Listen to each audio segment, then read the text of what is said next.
Sampurasun Pak Indra jeung sadayana. Nepangkeun nami abdi Arelia kelas 7E absen 3. Ayeuna abdi bakal nyaritakeun hiji carita.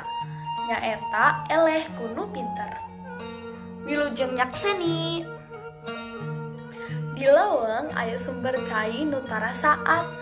Kabeh sato boga jadwal pikeun giliran nginum di sumber cai eta.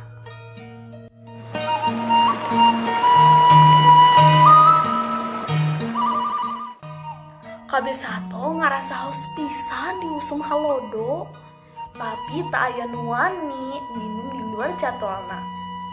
Hiji isuk sasatoan idit ka sumber cai, ngan eueuh nu bisa nginum lantaran caina kotor dipake mandi ku badak. Sasatoan ngan bisa ngurilingan situ. Eueuh nu wani nyamperkeun sabab sieun ku badak. Badak ngarasa bagja. Tepaduli satu lain teu bisa nginum.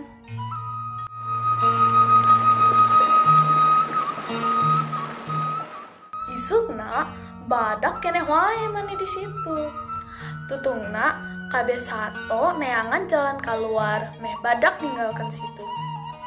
Abdi terang babaturan sadayana haus. Tapi kumaha carana bere nyaho si badak? Cek mau. Bagong gaduh sihung, cobian suruduk si badak, saur munding. Sanes tahoyong, ngan sihung abdi moal kuat nemu si badak.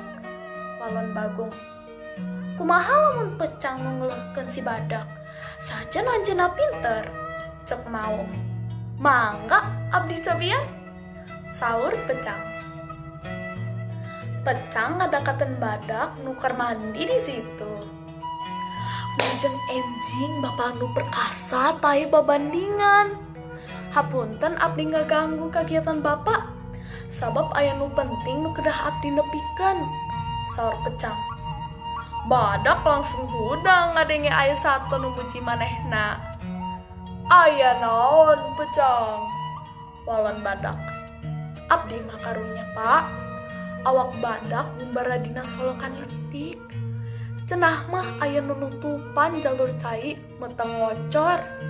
Ngan makhlukna tekatingan ku panon abdi. Saha? Di mana? Makhlukna aya di tangkal tereup. Bapak kedah nantung di handapan tangkal satengah poe. Upami teu kitu, cai situ lalaunan bakal surut. Percanten, Pak.